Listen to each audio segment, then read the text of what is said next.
신실하신 나의 주님,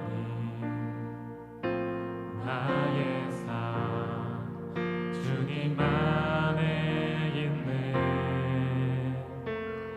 눈을 뜨는 아침부터 나 잠들기까지 온선하신 주를 노래하리.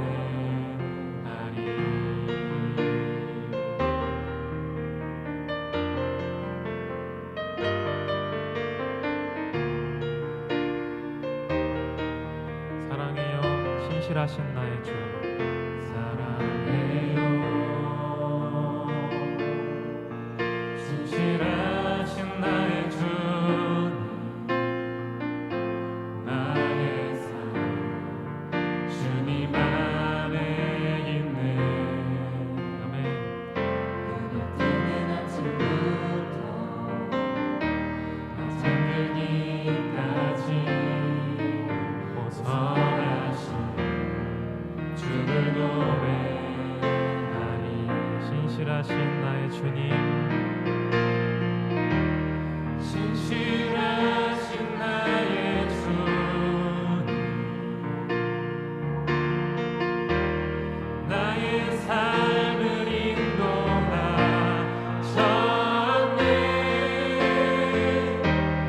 나의 모든 오를 따라 벗어나신 주를 노래하리. 아멘. 사랑해요. 신실하신 나의 주님,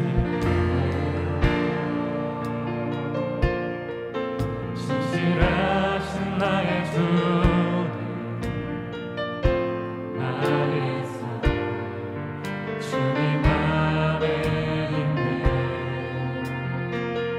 눈을 뜨는 아침부터 나 잠들기까지 벗어나신 주를 노래하리. 우리 다시 한번 고백합시다.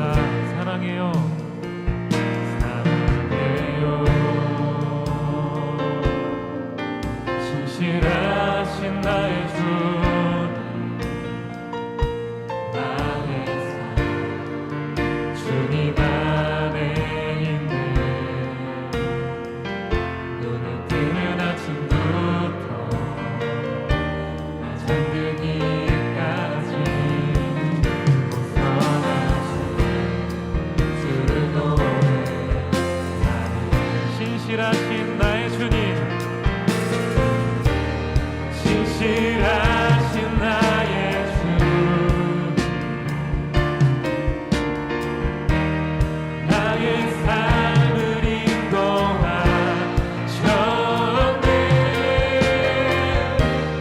나의 모든 오를 따라 벗어나신 주를 노래하리. 사랑해요. 나를 인도하신 주님, 사랑해요. 나를 인도하신 주님, 고난 중에도 나와 함께 하셨네. 내 아버지 되시며 내 친구 되신 주, 나의 삶 주님 안에. 다시 한번 고백합시다. 사랑해요. 사랑해요. 나를 인도하신 주님, 나를 인도하신 주님, 고난 중에도 나와 함께 하셨네. 아멘. 내 아버지 되시며 내 친구 되신 주, 나의 삶 주님 안에 있네. 신실하신 나의 주,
함께 고백합시다.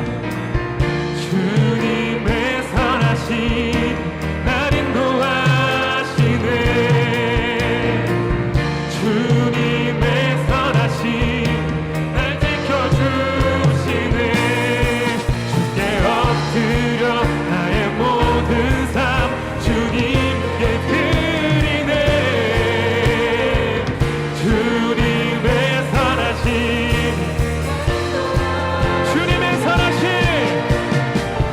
주님의 선하신 날 인도하시네. 주님의 선하신 날 지켜주시네. 아멘. 나의 모든 삶 주님께 드리네. 주님의 선하신 우리 다시 한번 주님의 선하신 주님의 선하신 날 인도하시네. 주님의 선하신 날 지켜주시네. 주께 엎드려 나의 모든 삶 주님께 드리네. 주님의 선하신 날 인도하시네.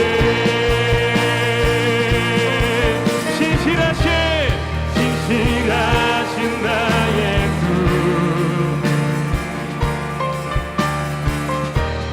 나의 삶을 인도하셨네. 나의 모든 몸을 다해 선하신 주를 노래. 신실하신 주님을 찬양합시다. 신실하신 나의 주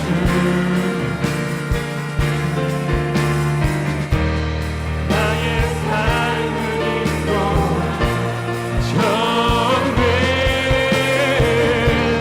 나의 모든 몸을 다해 선하신 주를 노래.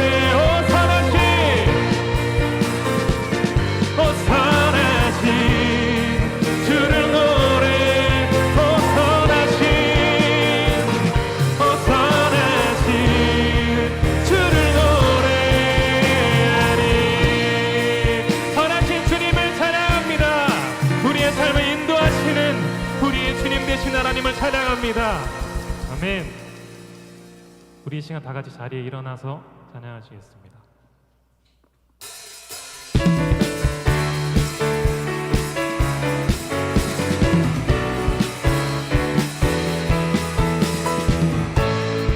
하늘 위에 주님밖에 하늘 위에 주님밖에 내가 사모할 자 이 세상에 없네. 아멘. 내 맘과 힘을 믿을 수 없네. 오직 한 가지 그 진리를 준 나의 힘이요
나의 힘이요 영원히 주를 의지하리. 주는 나의 힘이요 주는 나의 힘이요 주는 나의 힘이요 영원히 주를. 우리 다시 한번 전심으로 주는 나의 힘이요 주는 나의 힘이. 아멘. 힘이요 영원히 주를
암몬의 새롭게 된 왕 하문의 이야기입니다.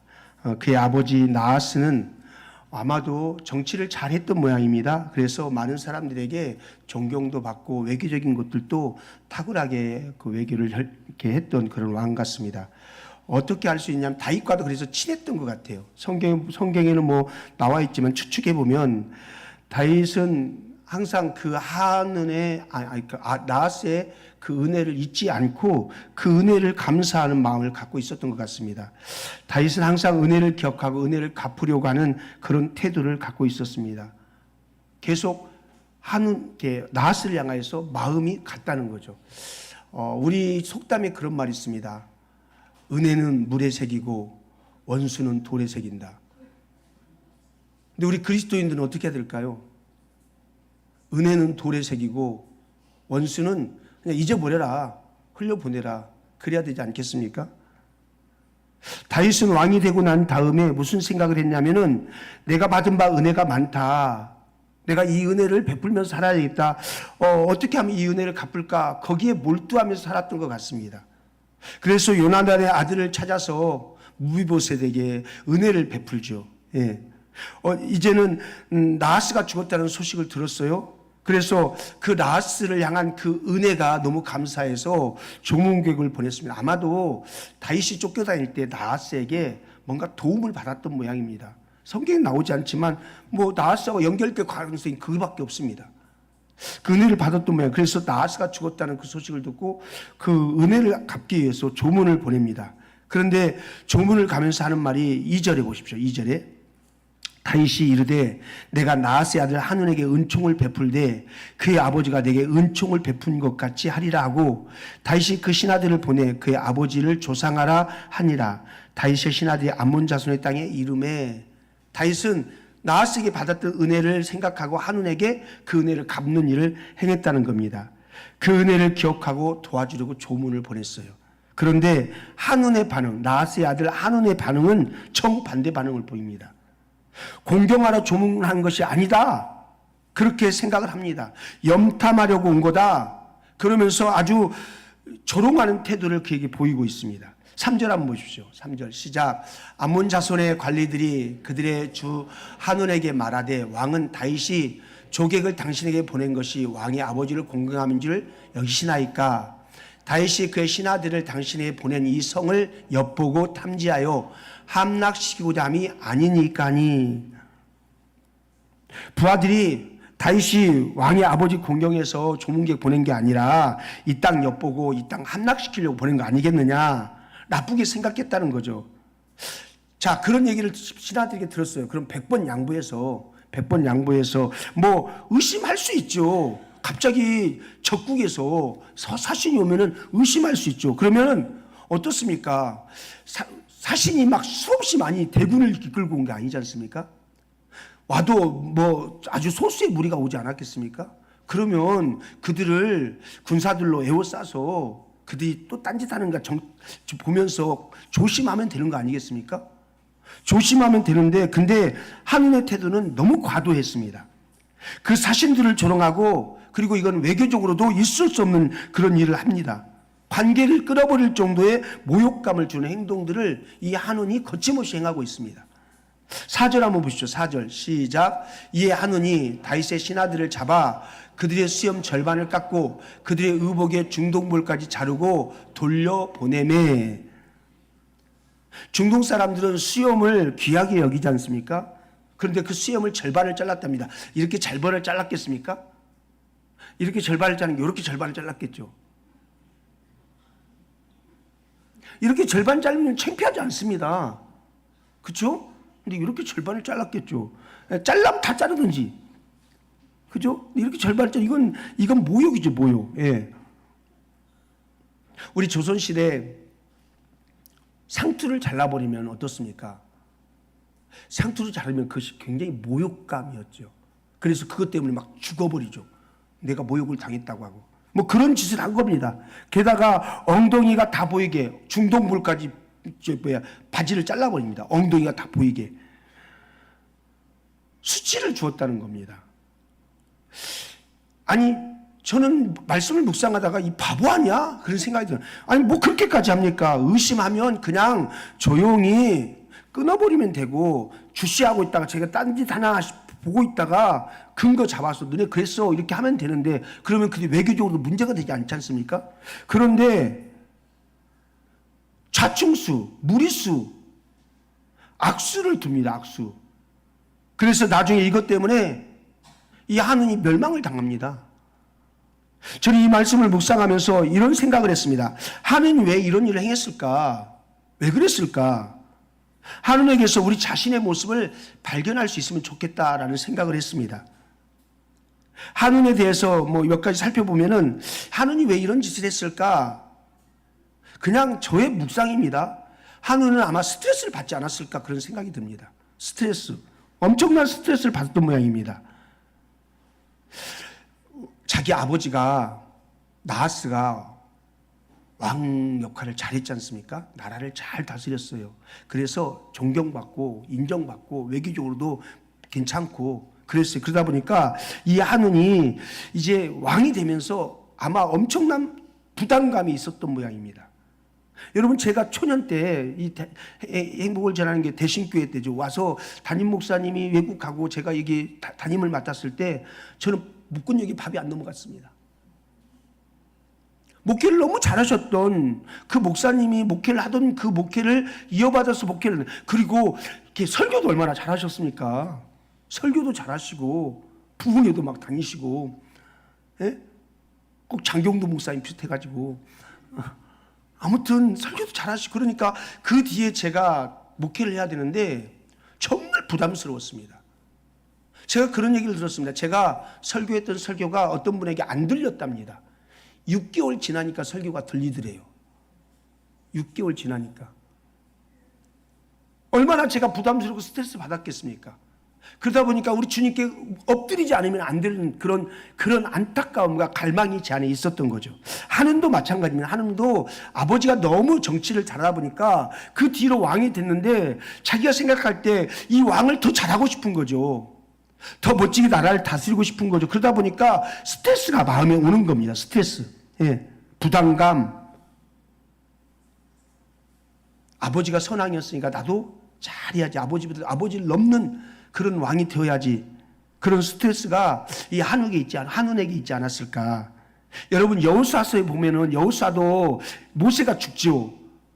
모세는 어떤 지도자입니까? 이스라엘 백성들이 있으면 정말 강력한 지도자 아닙니까? 그 광야에서도 모세가 그 백성들의 그 아우성에도 불구하고 그 백성을 이끌어냈던 정말 탁월한 지도자죠. 이런 탁월한 지도자가 떠나버렸습니다. 그리고 그 뒤를 이어서 이스라엘 백성들이 이끌어야 되는데 여호수아에게 얼마나 스트레스가 많았겠습니까? 그래서 성경은 아마도 스트레스를 받았다 이렇게 설명은 안 했지만 그가 두려운 마음이 있었던 모양입니다. 뭐 때문에요?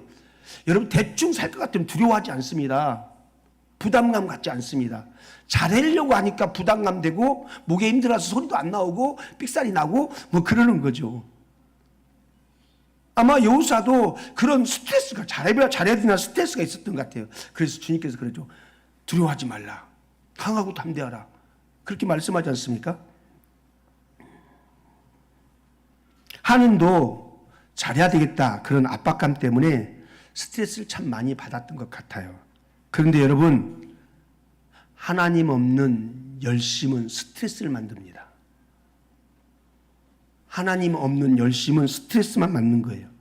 지금도 우리가 예배 드리는데 우리 예배 드리는 여러분들 가운데 혹시 내가 믿음이 없거나 믿음이 좀 약해서 하나님 없는 최선을 다하거나 그러면은 그 사람 100% 스트레스 받습니다.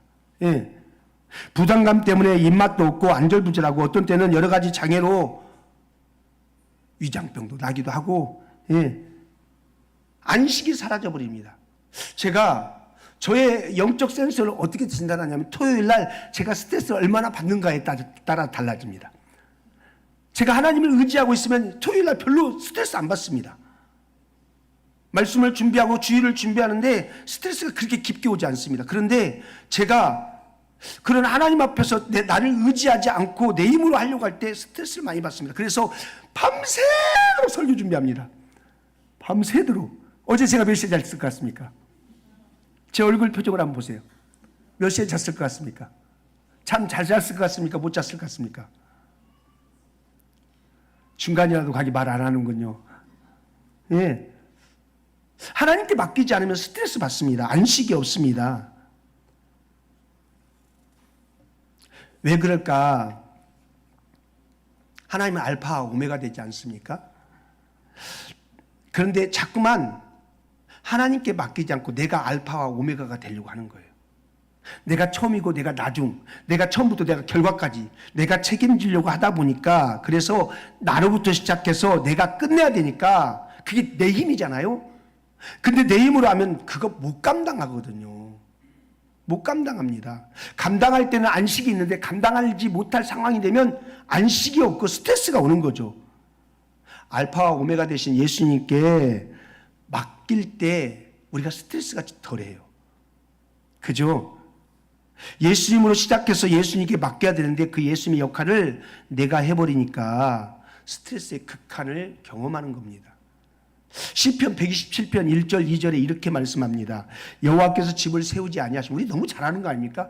여호와께서 집을 세우지 아니하시면 세우는 자의 수고가 헛되고, 여호와께서 성을 지키지 아니하시면 파수꾼에 껴 있음이 허사로다. 너희가 일찍 일어나고 늦게 누우며 수고의 떡을 먹음이 헛되도다. 그러니까 열심히 살았다는 겁니다. 열심히 아침에 일찍 일어나고 늦게 잠잘 정도로 열심히 살았다는 겁니다. 근데 뭐랍니까? 허무하다는 겁니다. 헛되다는 겁니다. 하나님께 의탁되지 않으면, 하나님께 맡겨지지 않으면은 나의 열심과 수고가 헛되다는 겁니다. 집을 세우고 성 쌓고 지키고, 여러분 이게 얼마나 대단한 일입니까? 근데 이게 허무해지는 것이고, 아침부터 일찍 자고 늦게 눕고 하루 12시간 이상씩 일하고 그랬는데 그것들이 헛되다는 겁니다. 헛되다는 거. 혹시 이렇게 사시는 분 계세요? 주께 맡길 수 있길 축복합니다. 허무와 헛됨, 하나님 없는 최소한이 나타나는 모습이 헛됨입니다. 헛됨. 그래서 2절 뒷부분에 보니까 앞뒤가 안 맞는 것 같은 말씀하지 않습니까? 여호와께서는 사랑하시는 자에게 뭘 준대요? 잠을 주시는도다. 이 앞뒤가 안 맞는 것 같습니다. 무슨 얘기예요? 잠이나 자라. 아침 일찍 일하고 늦게 눕고 그러지 말고 잠이나 자라. 꼭 그렇게 하면 하는 것 같지 않습니까? 여기서 잠이나 자라, 잠이란 말은 뭔 말이냐? 안식을 말하는 겁니다. 안식. 하나님께 맡기는 것을 말하는 겁니다. 너 아침 일찍이나 늦게 자고 너 그러지 말고 하나님께 맡기고 안식해라. 안식해라. 시편 37편 5절에 내 길을 여호와께 맡기라. 그리하면 하나님이 이루어 주신다. 그렇게 말씀하죠. 비슷한 말씀입니다. 여러분, 잠잔다는 게 뭘까요? 잠잔다. 잠잔다는 맡긴다, 예배드린다, 안식한다. 그러면 주님께서 완성시켜 주신다. 그런 의미가 잠잔다에 들어있습니다. 근데 그거 없이 내 힘으로 시작해서 내가 마무리 지으려고 그러면은 스트레스 얼마나 받겠습니까? 아무 일도 못하게 되는 그런 일들이 벌어지게 될 수 있다는 겁니다. 여러분, 잠 자야 됩니다. 그러니까 진짜 막 잠자고 막. 아니, 잠 자야 됩니다. 육체적인 잠도 자야 됩니다. 근데 잠을 잘 때 하나님께 맡기면서 안식하며 잠을 자야 됩니다. 잠을 자야 됩니다. 불면증이 있는 사람들의 문제가 뭐냐면요, 잠자야 나타나는 그 효과, 그런 얘기를 하더라고요. 잠을 잘 자면 염증이 사라진답니다. 염증. 제가 막 이렇게 무리를 하면 부비동맥염처럼 여기 얼굴에 염증이 잡힙니다. 막 그래서 이가 상한 것처럼 아프고요. 막 아픕니다. 막 애리고 아프고. 근데 약도 먹죠. 약도 먹지만 푹 자고 나지 않습니까? 그러면 염증이 싹 사라집니다. 우리 몸에 염증들이 참 많이 있습니다. 언제 이 염증들이 사라지느냐? 약 먹어서 사라질 수도 있겠지만 잘 자면 사라집니다. 그러니까 여러분, 몸에 염증이 생겼다 그러면 일단 좀 자세요. 자세요. 밤늦게까지 뭐 있지 말고 일찍 들어가 자세요. 밥 먹고 한 9시 되면 자요.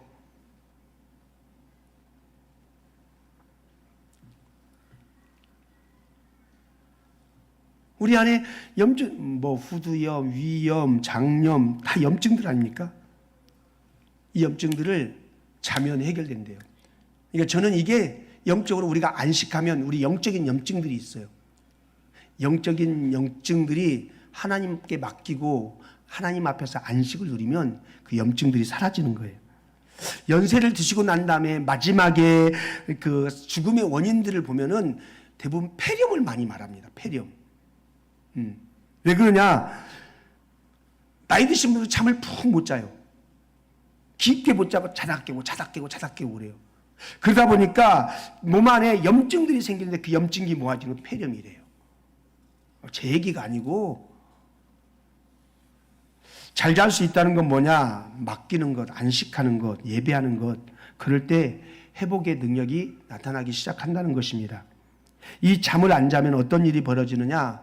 최악이 나오는데 자기의 나쁜 습관들이 다른 사람들이 보여진답니다. 잠을 안 자면. 그래서 위험한 상태에 처할 수 있다라고 말합니다. 우리가 잘하는 것도 있지만 못하는 것도 있지 않습니까? 장점도 있지만 단점이 있지 않습니까? 그런데 내가 보여주고 싶지 않은 악한 모습, 내가 보여주고 싶지 않은 악독, 나의 단점, 이것들을 잠 안 자면 나쁜 습관이 되어서 나타난대요. 예를 들자면은 게임에 막 빠져갖고 잠 못 자고 그런 사람들은요, 그 굉장히 성격이 날카로워집니다. 그래서 사람들 앞에 조금만 얘기해도 면독하게 됩니다. 아까 제가 재정부에서 제가 했더니 뭘 먹이라고요? 뭘 먹이라고 그랬어요. 우리 목사님에게 뭘 좀 먹여야 돼. 까칠해졌다고. 잠을 재워주세요.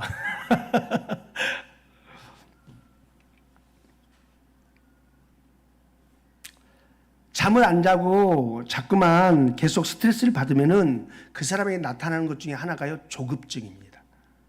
자꾸 조급해져요. 그래서 빨리빨리. 그러면서 막 조급해져요. 그래서 그 조급함 때문에 일을 그르치기도 하고, 또 하나 잠을 깊이 못 자고 그러면요, 깊은 생각을 못 해요. 1cm 생각, 2cm 생각밖에 못 하는 거예요. 넓게 깊게 생각하지 못해요. 그래서 우리 그런 말 들죠. 저 사람 생각이 있나 없나, 그런 생각 들죠. 잠 못 잔 사람들에게 나타나는 현상입니다. 깊이가 없어요. 여러분, 잠을 자면은 깊이가 생겨집니다. 이것을 영적으로 하나님께 맡기면 깊이가 생겨집니다. 하나님 앞에 안식을 누리면 깊이가 생겨집니다. 어제 총회장님을 잠깐 만났는데 우리 총회장님이 저한테 그랬어요. 임 목사 요즘 이쪽인가 저쪽인가 약간 이렇게 마음이 이렇게 두 갈래 세 갈래 같아. 그렇게 말씀하셨어요. 돌아와서 제가 가만히 생각해서 내가 지금 생각이 분주하구나. 다시 하나님 앞에 안식하지 못하고 있구나. 그런 말들을 통해서 하나님의 소리를 듣는 거죠.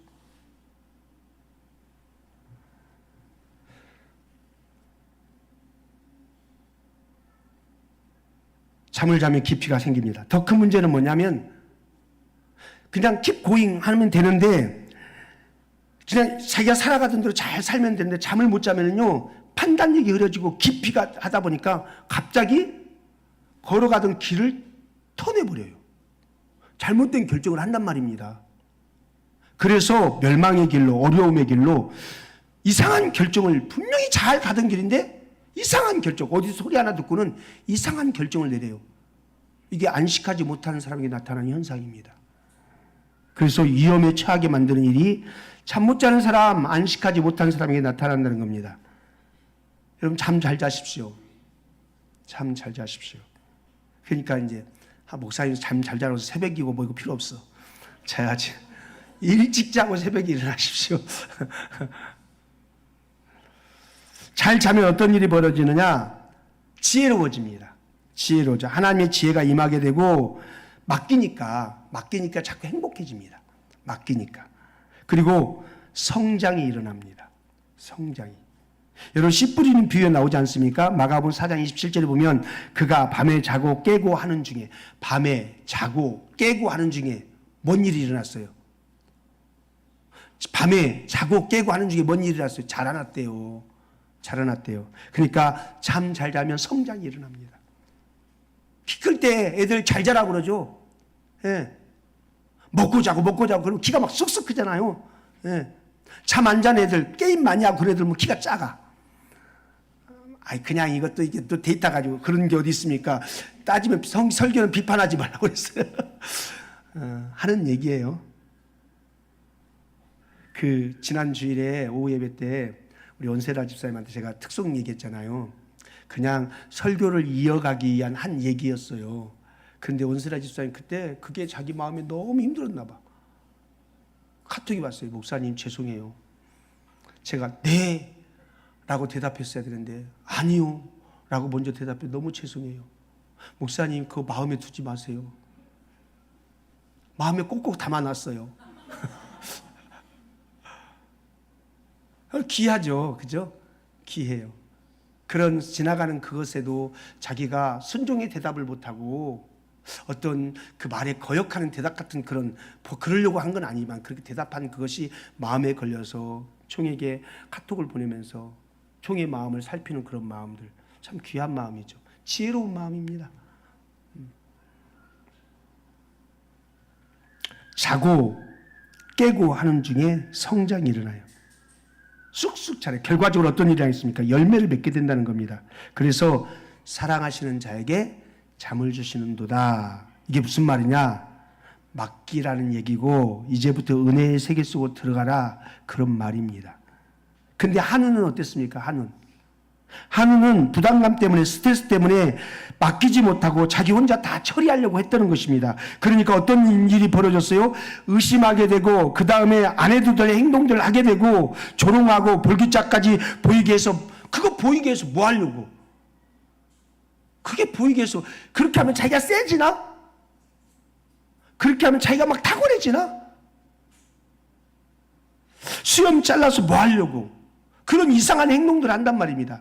가끔씩요, 가끔씩, 다는 아니지만 가끔씩 이렇게 만나다 보면 자기 감정 때문에, 자기 자존심 때문에 이렇게 내가 저거 가만히 안 둘 거야 하면서 막 그 사람을 어떤 해코지 하고 죽이고 어렵게 만들고 하는 살리는 게 아니라 죽이는 일을 많이 하는 사람도 있습니다. 그렇게 해서 뭐 하려고? 뭐 하려고? 네가 나 자존심 상해했으니 내가 너 이렇게 꺾어 놓으면은 그러면 자기 자존심이 회복돼요? 그게 잠 못 자서 그러는 거예요. 그게 스트레스 받아서. 하나님 안에 안식하면 그거 안 합니다. 죽이는 일 안 합니다. 맡깁니다. 우리 아내가 총회 얘기 자꾸 하지 말라니까 안 하는데, 예? 총회에서도 가끔씩 그런 분들이 만나요. 그러면은 아니 뭐 하려고 저러실까? 뭐 하려고 저렇게 해서 뭐가 남는다고 그러실까? 그런 생각이 들 때가 있어요. 이 한운이 자기가 하려고 하니까 스트레스를 받다 보니까 자충수를 두고 악수를 두어서 하지 않아야 될 그런 행동들을 하게 된다는 겁니다. 무리수를 두는 겁니다. 원수 맺음이 일어나는 겁니다. 상한 감정의 스트레스가 그렇게 무리수를 두게 만들었다는 겁니다. 왜요? 맡기지 못하니까. 하나님께 맡기지 못하니까. 우리도 똑같습니다. 그렇게 무리수를 두고 난 다음에 조금 지나고 난 다음에 그가 금세 또 깨닫습니다. 큰일 났다. 다윗은 우리가 센데? 큰일 났다. 우리 이거 다윗 성질나게 했으니까 우린 죽었다. 깨달음이 있었던 모양이에요. 그래서 6절 보세요. 6절에 뭐라고 하나? 6절 시작. 암몬 자손들이 자기들이 다윗에게 미움이 된 줄 알고 암몬 자손들이 사람을 보내 벳느홉 사람 아람 사람과 소바 아람 사람의 보병 2만 명과 마가 왕과 그의 사람 1000명과 돕 사람 12,000명을 고용한지라. 다윗이 센 왕인데 우리 공격하면 어떡하나. 그래서 돈 주고 용병을 32,000명을 샀다는 겁니다. 32,000명. 역대하 19장에 보면은 그 돈이 은 1000달란트랍니다. 은 1000달란트. 여러분 은 1000달란트면 얼마나 되느냐? 은 한 달란트가 6,000데나리온입니다. 6,000데나리온. 수학입니다, 지금. 그러면 노동자 하루 품삯이 얼마였어요? 한 한 데나리온이었습니다. 한 데나리온. 근데 은 한 달란트가 6천 데나리온이라니까요. 이게 하루 10만 원씩 일당 쳐봐요. 하루 10만 원씩 일당 쳐봐요. 그러면 6천 데나리온을 하려면 얼마나 해야 돼요? 1년에 300일씩 일한다 칩시다. 얼마예요? 한 20년 되죠? 근데 그게 한 데나리온이라니까요. 한 데나리온. 근데 은 1000달란트예요. 은 1000달란트, 은 한 달란트가 6천 데나리온이에요. 그럼 은 1000달란트가 되려면 얼마 해야 돼요? 얼마나 해야 되겠어요? 아이, 어려워라, 씨. 6천억. 쉽게 계산해, 6천억. 스트레스 받아가지고 악수 두고 무리수 두고 자충우돌 지가 다 하려다가 지금 나라가 엄청 부자였나 보죠. 여러분 이 용병들 데려온 부대 비용까지 하면요 그냥 1조가 그냥 넘어가는 거예요.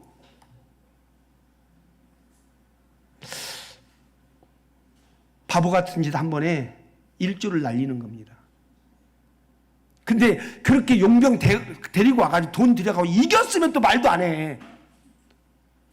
근데 작살나게 깨진 거예요. 졌어요. 멸망했어요. 여러분 이 한운의 모습 속에서 뭘 발견하게 됩니까? 우리가 뭘 발견하게 됩니까? 우리의 자신의 모습 아닙니까? 우리의 모습? 여러분 한운 아니라고 생각하십니까? 스트레스 그냥 놔두면 그냥 되는 게 아니고 우리로 하여금 자충수, 무리수, 악수를 두게 만들어서 우리로 하여금 무너지게 만드는 인생이 된다는 겁니다. 그러니까 스트레스가 아니라 우리가 해야 될 게 뭐예요? 하나님 앞에 엎드리는 겁니다. 하나님께 맡기고 엎드리는 거예요. 북쪽 이스라엘 왕이 구왕조 19왕입니다. 구왕조 19왕. 거기에 19번째 왕이 누구냐? 호세아입니다. 근데 이 호세아는 참 하나님께 돌아올 수 있는 기회가 있었습니다. 근데 이 사람은 이것도 아니고 저것도 아니고 그러다가 결국은 망합니다.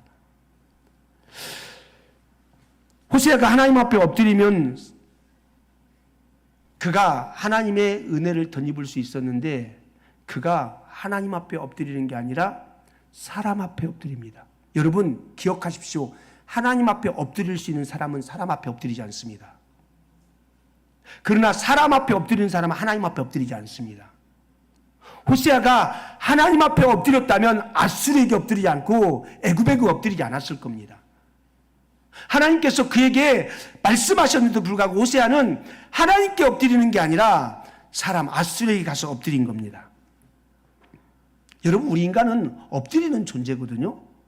엎드려야 되는 존재예요. 그런데 누구에게 엎드려야 되느냐가 그게 판가름을 짓는 거죠. 우리는 하나님께 엎드려야 되는 줄로 믿습니다. 아멘. 하나님께 엎드리지 않으면은 다른 것에 엎드립니다. 돈에 엎드리고 사람에게 엎드리고 명예에 엎드리고 권력에 엎드리고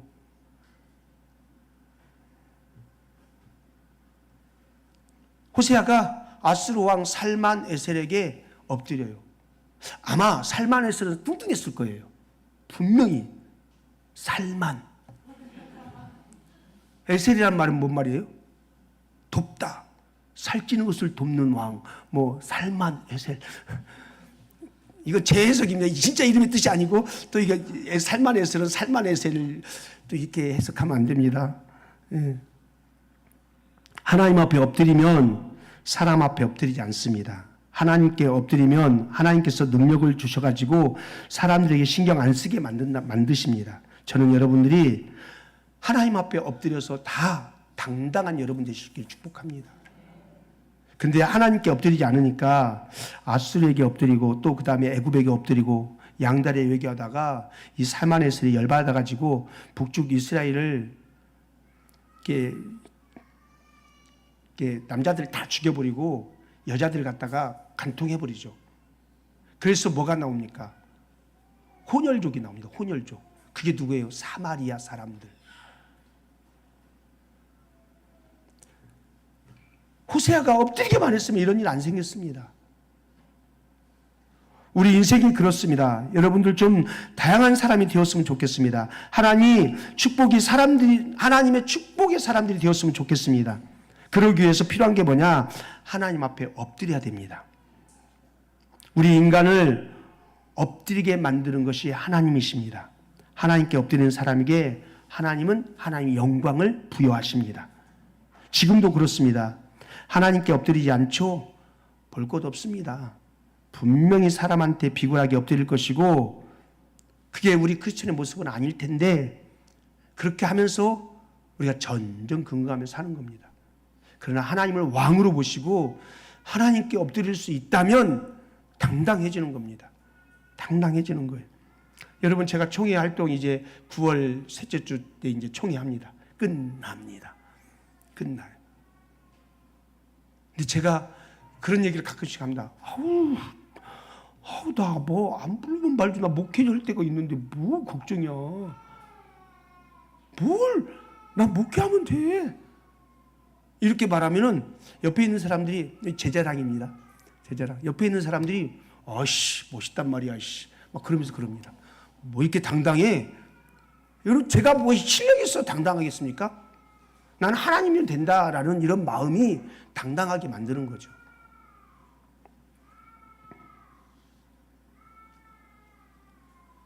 여러분, 스트레스 되게 많죠? 힘들죠?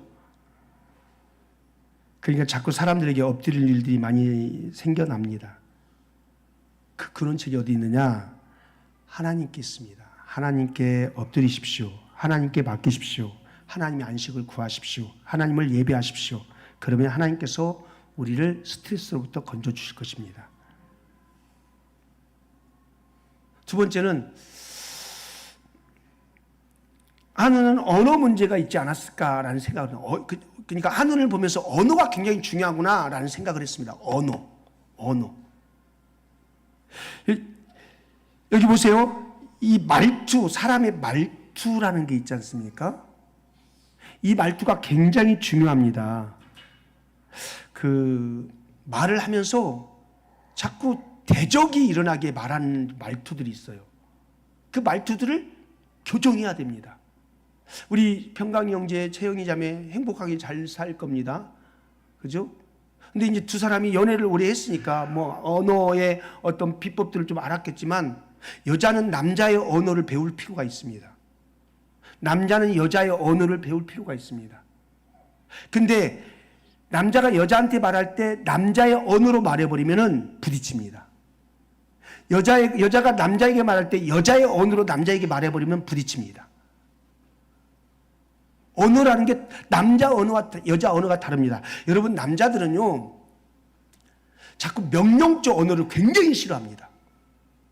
군대에서부터 그것을 너무 막 경험해가지고 명령적 언어를 저도 가끔씩 실수합니다. 그를 명령하려고 한 건 아닌데 언어가 명령적 언어가 될 때가 있어요. 절대 그런 건 아닌데 그러면요 우리 여자분들은 모르겠지만 남성분들은 얼굴이 쫙 찡그러집니다. 어디다 명령질이야. 남자들은 명령 언어가 아니라 부탁 언어에 마음이 움직입니다. 여보 10시까지 들어와. 그러면 신경이 나서 안 들어갑니다. 신경이 나서. 그런데 여보 오늘 10시까지 들어올 수 있어요? 10시까지 들어오면 어디 가려고 밤늦게. 근데 갈 데도 없는데 들어올 수 있어요? 물어보면 내가 갈 데도 없겠지만 당신이 들어가니까 내가 한번 들어가 줄게. 남자의 이 뽀대를 자랑하면서 딱 들어가 주는 거죠. 이게 언어입니다. 언어. 여러분, 사람과의 관계를 형성하는데 언어가 사람과의 관계를 굉장히 많이 형성시킵니다. 언어가. 제가 어제 새벽에 눈을 뜬, 저는 첫 생각을 굉장히 중요하게 여긴다고 그랬잖아요. 어제 새벽에 눈을 떴는데 수술방을 딱 저에게 띄워줬습니다. 수술방. 병원 수술방. 수술방을 띄워주면서 수술방에 여러분 수술기구들, 집기들이, 의료기구들이 굉장히 많죠. 메스부터 시작해 쭉 나열되어 있습니다. 그러면 어떤 기구는 자주 사용하고 많이 사용하고 어떤 기구는 한번 쓸까 말까한 그런 도구들도 있습니다. 그런데 그 도구 필요 없다고 던져버리지 않습니다. 항상 소독해서 항상 준비시켜 놓습니다. 언제 쓸지 몰라서. 필요 없다고 던지지 않습니다. 그게 제 생각을 끌고 갔습니다. 인생을 살아가는데 때로는 내게 정말 좋은, 내게 맞는, 코드가 맞는 사람이 있구나. 그 사람 곁에 두죠. 근데 안 맞는 사람도 있습니다. 근데 그 안 맞는 사람이라고 잘라버리면 내가 좁아지는 겁니다. 굉장히 좁아지는 겁니다. 그래서 여러분, 하나님은 이럴 때는 이 사람, 저럴 때는 이 사람 다 필요합니다. 그래서 우리에게 공동체를 이룬 겁니다. 그런데 우리는 맞는 사람만 하면은 인생이 편안은 할지 모르지만 좁디 좁은 인생을 사는 거죠. 좁디 좁아요. 넓게 보지 못해요. 그러다 보니 좁다 보니까 어떻게 합니까? 적들이 많습니다. 좁으면 적이 많습니다. 제가 태국에 갔습니다. 단기 선교 태국에 갔습니다. 갔는데 저의 행동 반경이 굉장히 좁더라고요. 맨날 선교사님 옆에 있거나 아니면 그냥 그 주변 그냥 좀 알만한 곳에만 머무는 거예요. 이유가 뭘 것 같습니까? 언어가 없으니까, 언어가 딸리니까 관계가 형성이 안 되는 겁니다. 좁은 겁니다. 사람을 만나도 언어가 되면 이 사람 저 사람 만나서 막 샬라샬라 하면서 만날 텐데 언어가 안 되니까는 한국 사람들, 내가 아는 사람만 이렇게 있는 겁니다. 밥 먹었니? 하는 겁니다. 좁은 겁니다. 좁은 것. 여러분, 좁으면 관계 형성이 넓어지지 않습니다. 넓어지지 않으면 풍요함을 못 누립니다. 그래서 우리는 때로는 내가 마음에 안 들어도 그 사람을 옆에 둘 수 있어요. 제가 총회 가서 배운 것 중에 하나입니다. 그 사람 옆에 두는 겁니다. 언제 이 사람이 내게 좋게 할지, 언제 이 사람을 내게 적절하게 하나님께 쓰게 하실지 그거 모르는 겁니다. 굳이 적을 만들 필요 없습니다. 저는 이게 언어라고 생각합니다. 언어, 태도. 관계를 차단시키지 않고 관계를 연결시키는. 다윗은 한운의 아버지의 친구였습니다. 그래서 가까이 있어도 은혜를 베풀고 도움을 받을 건데 이 한운이 굳이 다윗과 멀리할 필요 없는데 다윗을 밀어냅니다. 잘라냅니다. 대적이라고. 그리고 쓸데없는 짓, 수염 자르고 쓸데없는 짓 하지 않습니까? 말투로 조롱하고 비웃고. 그게 이로 하여금 넓어진 인생이 아니라 오히려 망하는 인생이 되었습니다. 저는 이 한운을 보면서 우리의 모습을 좀 보았으면 좋겠습니다. 사람들과 관계 속에서 여러분, 언어를 다스리십시오. 넓히십시오. 네. 마음에 안 들어도 좋게 말하십시오. 잘라내지 마십시오. 빡! 방귀세요. 아가가가가! 이러지 마십시오. 아주 미련스러운 방법입니다. 아주 지혜롭지 못한 겁니다. 그리고 나하고 좀 껄끄러운 사람이 있지 않습니까? 예를 들어서 우리 이 공동체 안에 껄끄러운 사람이 있다 칩시다. 그러면 그 껄끄러운 사람 때문에 우리가 어떻게 합니까? 어떻게 합니까? 자꾸만 교회 가는 게 껄끄럽죠. 그러다 보니까 그 사람이 있는 곳은 피해 다닙니다. 그러면 어떻게 됩니까? 내가 걸어 다니는 반경이 좁아지는 겁니다. 이쪽은 포기하게 되는 겁니다. 그럴 때는 어떻게 해야 됩니까? 빨리 가서 그 껄끄러움을 풀어버려야 됩니다. 그래야 넓혀지는 겁니다. 이게 우리 인생이 복되게, 하나님은 축복을 사람을 통해서 주십니다. 사람을 통해서. 그러니까 우리가 이 관계를 잘 형성해 가는 거 굉장히 중요합니다. 그래서 화해도 중요하지만 더 큰 개념은 넓은 세계를 향해서 나아가기 위해서라도 장애를 제거하는 것이 굉장히 중요합니다. 하늘은 그거 못해서 망했다니까요.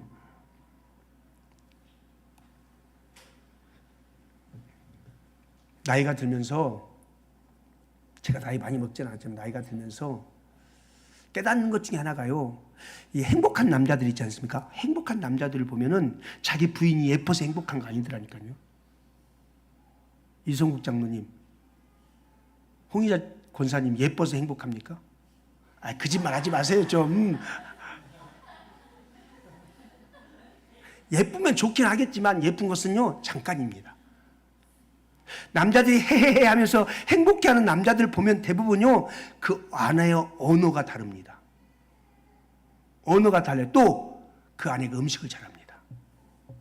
그러면 남자들 일찍 집에 들어갑니다. 남자들을 집으로 빨리 들어오게 하려면은 언어를 바꿔라. 음식을 잘해라. 아닌 것 같아요? 진짜입니다. 예. 이게 지금 어떤 말이냐? 관계를 위해서 우리 넓게 하라는 거죠. 넓게.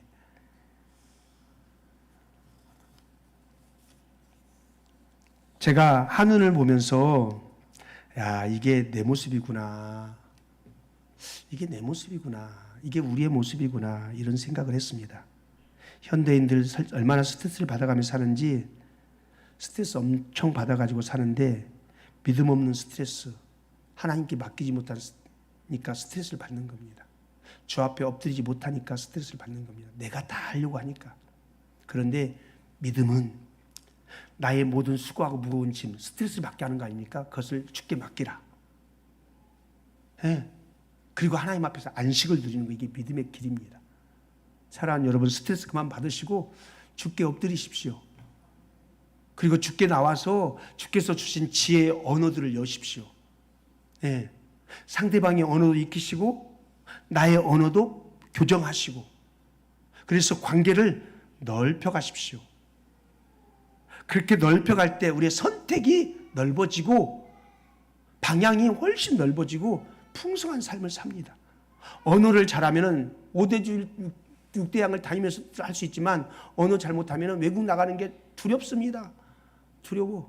가긴 가는데 좁게 다닙니다. 어플 켜놓고 사우디캅